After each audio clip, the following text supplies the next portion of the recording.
रमेश चांगली गोलंदाजी करतो. पवनला बाद केलाय across the line square leg आणि डीप मिड विकेट क्षेत्रामध्ये चेंडू क्षेत्ररक्षक प्रयत्न करतोय मात्र चेंडू थांबणार नाहीये. चौकार येतोय आणि चौकारांनी मात्र श्रीगणेश केल्या धावांचा. फलंदाज अजितच्या बॅट मधून येतोय चौकार.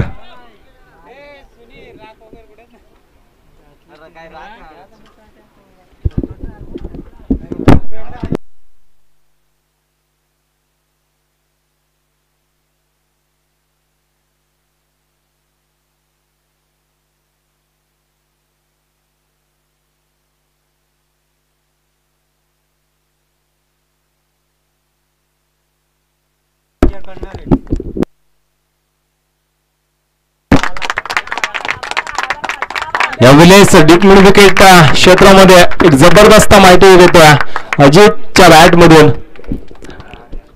10 धावा फलकावर आल्यात. तर आदरणीय राघोजी रामजी बांगरे साहेबांचे पंतू राजाराम बांगरे साहेबांकडून या ठिकाणी एक संदेश येतोय की कलतू मोकाशी क्रिकेट संघाने जर पुन्हा या ठिकाणी आयोजन केला तर जेवढे दिवस मॅचेस असतील तेवढे दिवसाची चेंडूची पूर्तता राजाराम साहेबांकडून या ठिकाणी करण्यात येईल असं साहेबांचं देखील स्वतः साहेब या ठिकाणी म्हणतात.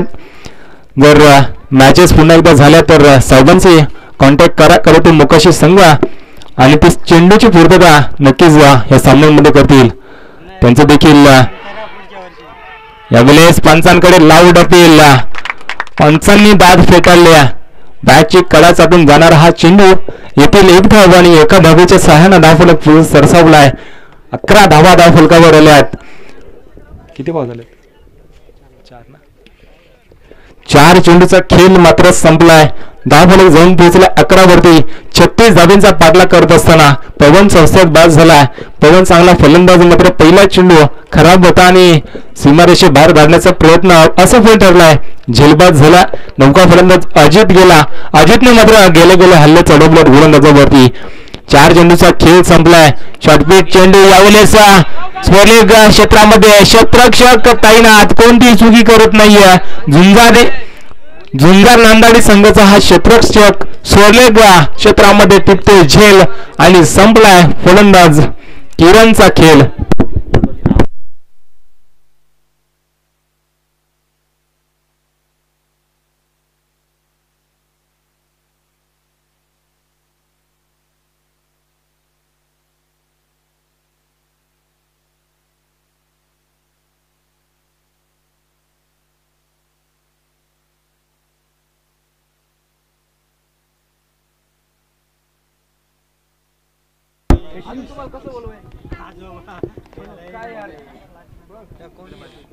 बॅट्समन कोण गेला था? क्रिश येथे नौका फलंदाज मैदानामध्ये. क्रिशने गोलंदाजी चांगली केली होती. 5 चेंडूचा खेळ संपला. यावेळेस सिलिन क्षेत्रामधून चेंडूला काढलाय. चेंडू थांबणार नाहीये. चौकार देतोय क्रिशच्या बॅट मधून. समजदारीचं क्रिकेट आणि या चौकाराच्या साहाय्याने धावफलक जाऊन पोहोचले 15 वरती. 16 पाहिजेत ना. 16 नाही.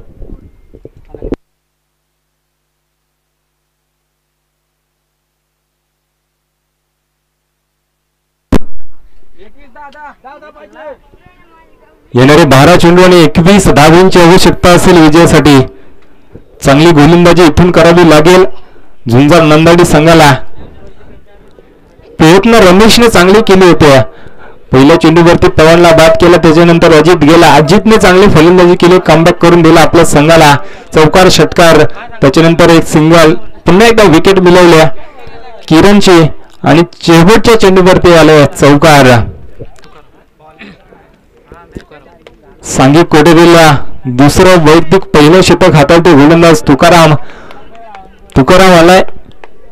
पाणी देऊ त्याला. तुला पाहिजे.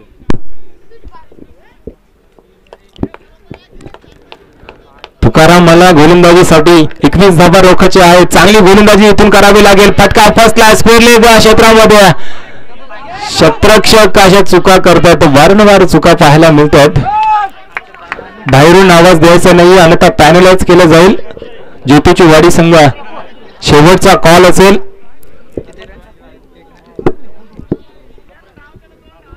त्यांचा धावा किती? 2 धावा. या 2 धावेच्या साहाय्याने धावफलक पुढे सरसावले. 17 धावा. 17 धावा धावफलकावर आल्या. पहिल्या चेंडूवरती झेल उडाला होता स्पोर्ले क्षेत्रामध्ये.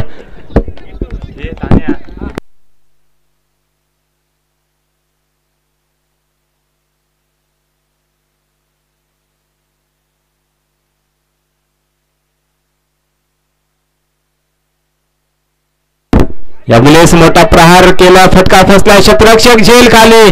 अशा झेल मात्र घेतल्या जात नाही, मात्र चिपकल्या जातात. नक्कीच ही झेल खेळाडूला त्या क्षेत्ररक्षकाला देखील वाटलं नसेल की ही झेल मी घेईल आणि ती झेल मात्र सहजरित्या पकडली गेल्या क्षेत्ररक्षकाकडून. विकेट क्रमांक 3 क्रिसच्या पारीचा अंत होतोय.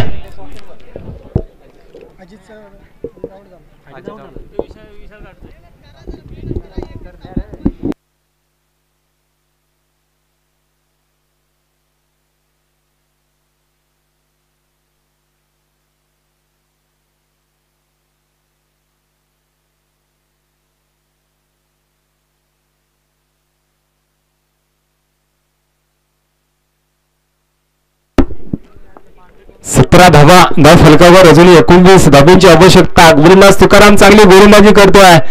यावेळेस पंचांच्याकडे बल्लेस वीर चेंडूचा मारा करतोय. अवांतर धाव येत्या. अवांतर धावेच्या सहाय्याने धावफलक पुढे सरसावला. 18 धावा. अजूनही 18 धावांची आवश्यकता असेल विजयासाठी.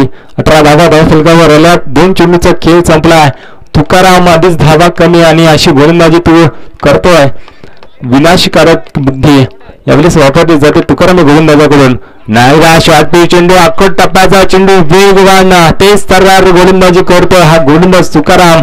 एक चेंडू खराब हाताळल्यानंतर दुसरा चेंडू चांगला हाताळला जातोय. 3 चेंडूचा खेळ मात्र संपला. 4 चेंडू हाताळले ते गोलंदाजाने. 1 चेंडू स्कोअर. 3 चेंडू चांगले हाताळलेत. चांगली गोलंदाजी. इथून चांगली गोलंदाजी अजूनही करावी लागेल. नागदास वीर चेंडू मारा करतोय गोलंदाज तुकाराम. यावेळेस धावच्या स्वरूपात फलंदाजाला परतावं लागेल. धावच्या स्वरूपात बाद होतो आणि पंचांनी स्कोअर देखील चेंडू घोषित केला. 1 धाव मिळते. एका धावेच्या सहाय्याने धावफलक जाऊन पोहोचले 19 वरती. 19 धावा.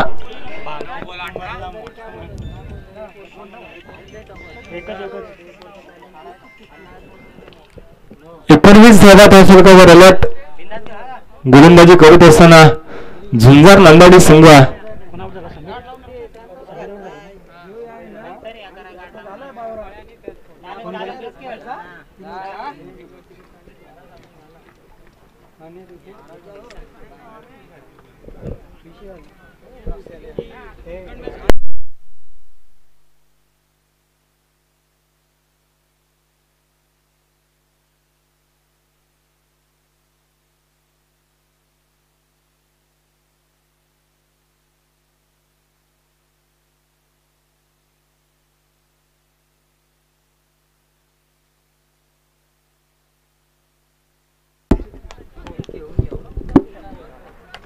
फलंदाज समीर देखील बाद झाला. धावची सुरुवात.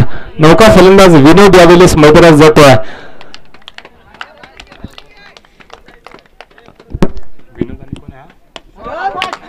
यावेळेस पहिल्या चेंडूवरती चेंडूला भिरकावला. वारिश लोंगावणं सीमारेषेत पलीकडे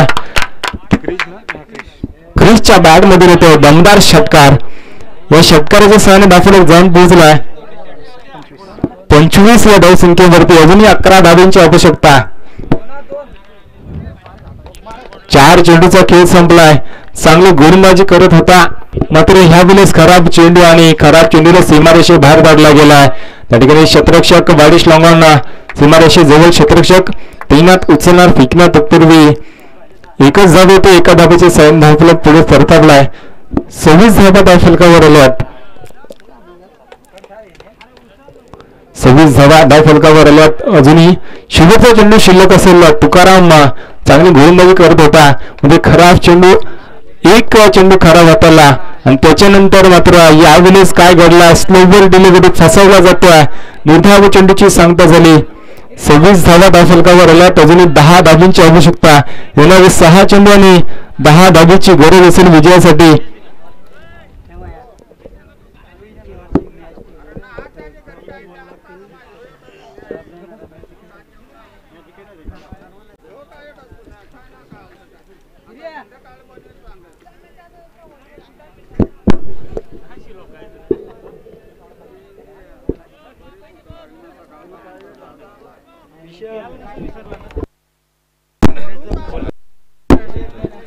तर आदरणीय आदिवासी समाजातील थोर नेते राघोजी रामजी बांगरे यांचे सुपुत्र यांचे पंत राजाराम बांगरे BSF रिटायर आहेत आणि आजच्या दिवस या ठिकाणी त्यांनी मात्र हजेरी लावली आहे. आज मेगा फायनलचा दिवस आहे आणि शेवटच्या दिवशी मात्र नक्कीच पाहुण्यांची नांदी लागले आणि या ठिकाणी त्यांनी एक अहवाल केला आहे. जर कलोटू मोकाशी संघानं पुन्हा एकदा सामने ठेवले तर जेवढे दिवस सामने असतील तेवढे दिवसाचे चेंडू साहेबांच्या हस्ते मात्र या ठिकाणी पुरस्कृत केले जातील. त्यांचा देखील मी मनपूर्वक आभार मानतोय. तर यावेळेस काय घडला, पहिल्या चेंडूवरती येतोय षटकार, सामना मात्र खुला केलाय. फलंदाज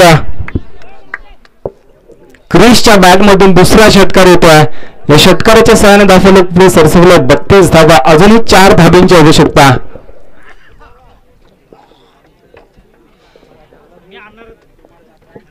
पाणी दे ना.